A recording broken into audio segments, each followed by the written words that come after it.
Hey, Joe Zarzaur here with John Bartholomew. John is the fire inspector, one of them, I guess. How many are there? Yes, sir. There are 3 of us in the office with a fire marshal, which is our chief. Okay. So a total of 4 people are responsible in Pensacola for inspecting after a fire has happened, determining the cause and origin of the fire, and also he goes into businesses and I guess sometimes residences to advise people in a proactive fashion how it is that they can survive a fire or keep from having a fire or protect their property from a fire. Did I describe your job right? Correct. Yes, sir. Okay. What we do is we come in and basically we do what we call a life safety inspection, where we come in and we just tell you, do you have the proper extinguishers? Are you having the proper exit signs, exit lights in your building? Do your electrical panel, is it fully safe so people can't just stick their hands in there and electrocute themselves? Those are the type of things we do. Great, cool. Well, thank you for that, first of all. Yes, sir. Keeping us safe, yes.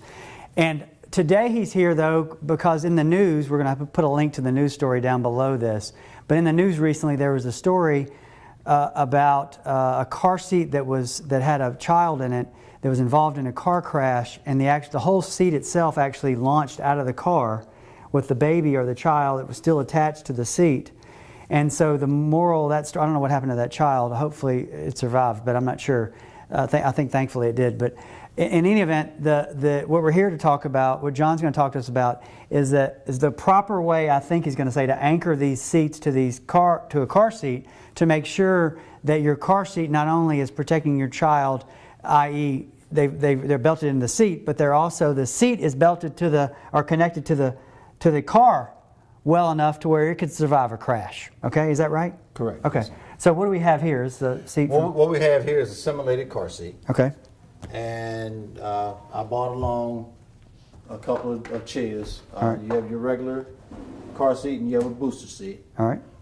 First thing we want to do is tell parents always make sure that your child is firmly in their car seat. Make sure they're buckled in completely, not partially, completely. So for instance, you're saying make sure this part of the mechanism is locked in. you're making sure that this part here, all of this is completely put in, not just The bottom. one part put in and this fastened and not one part in. Right. No, we want it completely all the way together. And then where All right. should this be on the child? Okay. If you can remember, as far as where this breast part is at, find the child's nipple line, and it sits right there at the nipple line. I don't think anybody Not knows above that. it. I don't Not think above it. I It didn't know sits that. right there I mean, at I the just sort of nipple line. guessed based on where it looked like it fit. It always sits at their nipple line, not above it or below it, but right at their nipple line is where this sits. Now, once they're in their car seat, what you want to do is what we call a pinch test. You pinch the strap. If you can't grab the strap, the child is secure in there where they're supposed to be. If I can pinch the strap and hold it, it's too loose. That's too loose. You can't do that. Child has to be in the seat, so you cannot pinch. You shouldn't be able to pinch that strap at all. And when you put this on, the child, these are shoulder belts. They are made to come not directly over the shoulder, but you want them to come about from here up over the shoulder. So when you pull this down, when you pull this in, the belt should be back here, and it pulls the child into the seat. Oh. So now you know the child is secure into the seat because these straps are back behind their back partially, and it's pulling their shoulders down into the seat. So it's actually securing the child down into the seat. Okay. All right, gotcha. Now that's all important stuff. You didn't bring the model baby with you, though. No, sir. Somebody kind of like grabbed all my Okay, all right, baby. model baby was good. All right, so important things to remember. All the connections have to be connected. This should be on the nipple line, around the Correct. breastplate, even with the nipples. Correct. And then the strap should come over around the shoulders and sort of hug Over the and shoulders. around the shoulders. So Right. if you were to turn this sideways and look at it, these straps would fit like this over the shoulder. Should the baby be able to move at all, or should they be pretty much in The there? baby will move a little, Yeah. but they're not free to move around. Okay, so that's how you get the baby secured in the seat. Now, the how do you seat. get the seat secured in the car? Now, once you have the child secured in the seat, there are several ways to do this. Most newer cars nowadays come with what we call anchors. All right, let's see. Can you get these anchors? Can you see the anchors? Will? Yep. Yes. Okay, I all can right. get them. Let me get the seat out. He claims he can get them on the camera already, but oh yeah, there they are. Yeah, All there. right, now if I turn it this way, most newer cars come with anchors. Okay, these anchors are designed, and they're designed into the seat, so they're actually built into the frame of the seat in the car. So when you lock the car seat in here, it's locked into the car. The frame. It's locked into the frame of the car. It's locked into the car, period. So Gotcha. it's not moving. It's not doing anything. Most of your newer car seats come with these little straps, and these are what we call tether straps. These are the hooks that hook into your anchors. Now, when you're hooking these into the anchors, we don't hook these. Sorry.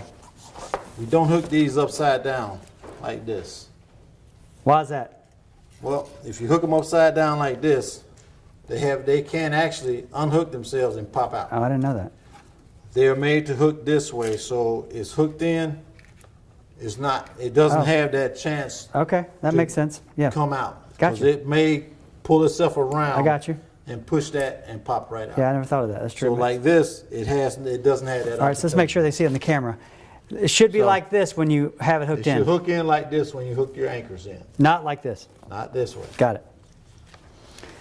So when you're putting the seat in, turn it sideways again. You find your anchors, you have your tether, it's clipped in. That's the easy part. That's the easy part. All right. I've done this. I know. We're getting ready to go to the hard part. You find the other side, same way, face it down and hook it in.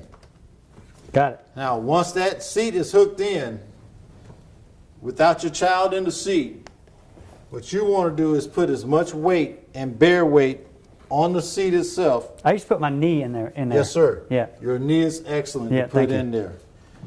The tether strap has a strap on the side of it here that you can pull. So once your seat is in, you bear as much weight as you can and you pull the tether. You pull this basically until you can't get it pulled anymore. And Now this is before you've done the anchor at the top too, this is right? before you've done the anchor at the top. Okay, all right. So to demonstrate it, I will Yeah. put my knee in the seat. Yep. I will pull my tether, and I will get that as tight as possible. It's now, tight. once this is tight as possible, you do not want your seat to move no more than 1 inch side to side. That's not It moving. should not move more than 1 inch side to side. Yep. Now, once you have that in, it has a back strap to it that is on the back of the seat. That part goes through the headrest, and on most newer vehicles, this one is an older seat. It wouldn't have it. But most newer vehicles have a clip down here. I'm going to simulate this for the clip. You would take this again, face down, not face up. Face down, clip it, and pull it. There you go. Once that's done, this seat is secured in the seat.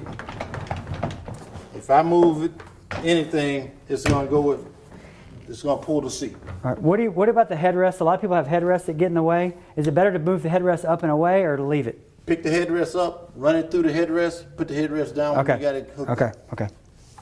Very good. Okay. And then, how do you know the top is in good enough? All right. Most of the car seats nowadays, get this one around this way. Okay.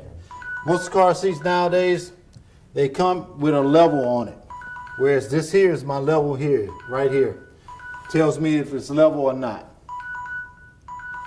Most of the new car seats either have it here, they might have a red mark on the seat itself. That's the fire department. We need to answer that?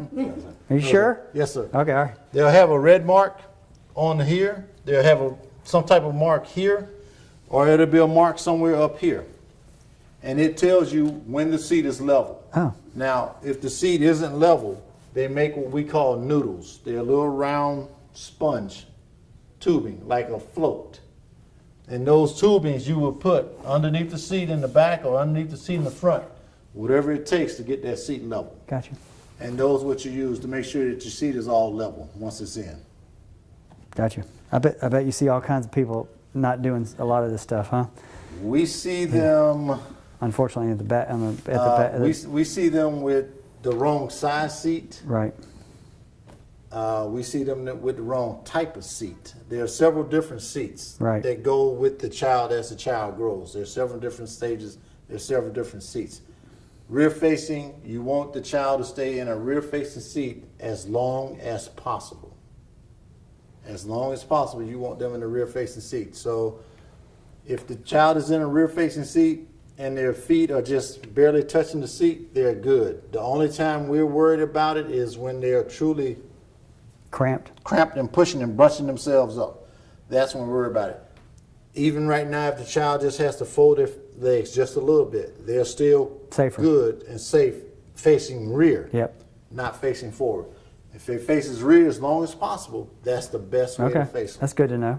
as long as possible. Now, I didn't think those connected, those toddler seats. Do they connect too? These are booster seats. Yeah. And booster seats is like a regular seat, Right. and you just The big thing about those is making sure they're at the right height for the seatbelt, right? Yes, sir. Okay. That's all you're making sure of is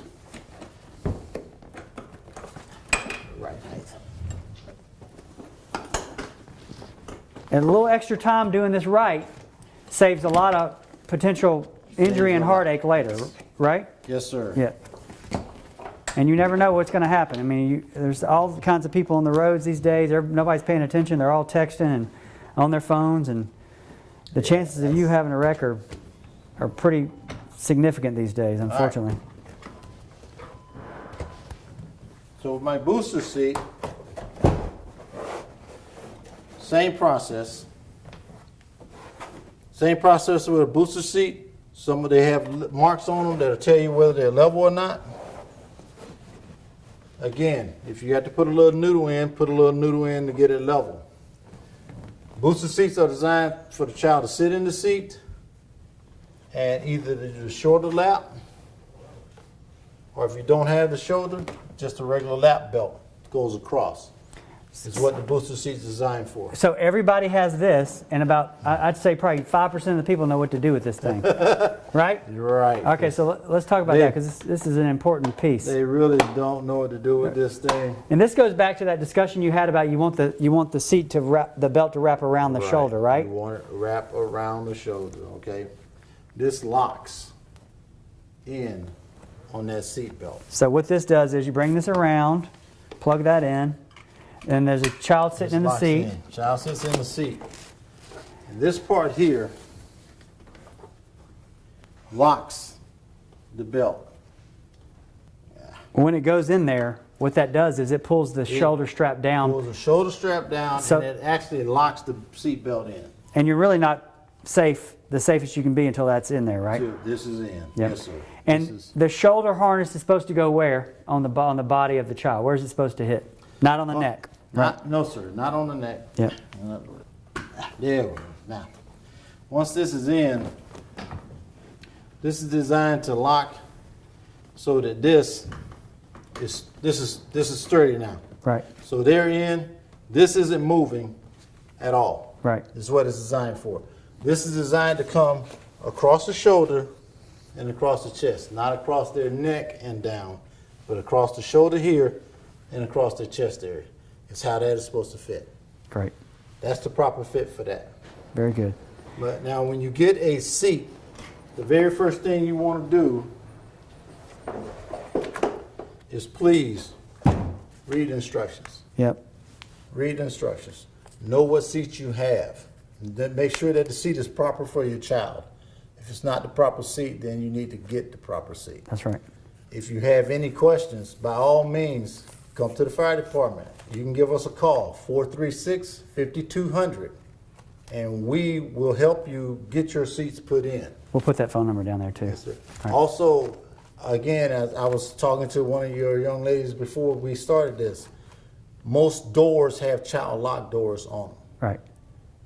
Put the child lock door on, because more than likely that young lady, when her door flew open, her child lock was not on her door, and more than likely the child opened the door up, and that's just perfect timing, and she flew out.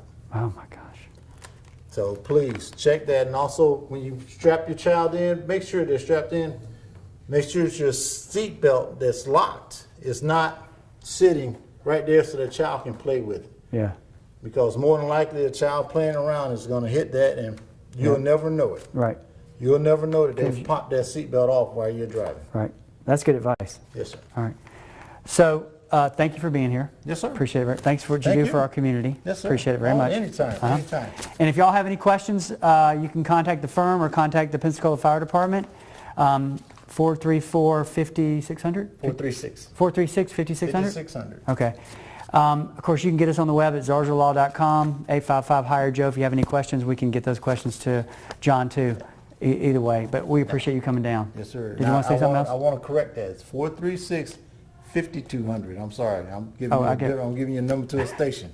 436. Don't call that station. 5200. Yeah, call the general number, Yeah. and they'll route you to wherever you need to go. Right? 436-5200. That is the main We'll office. make sure and the we'll right get you number's there. below down here, so they won't pay sir. attention to me anyway. They never do. See y'all later. All right. Thank you very much. Yep. Thank you, sir. Appreciate it.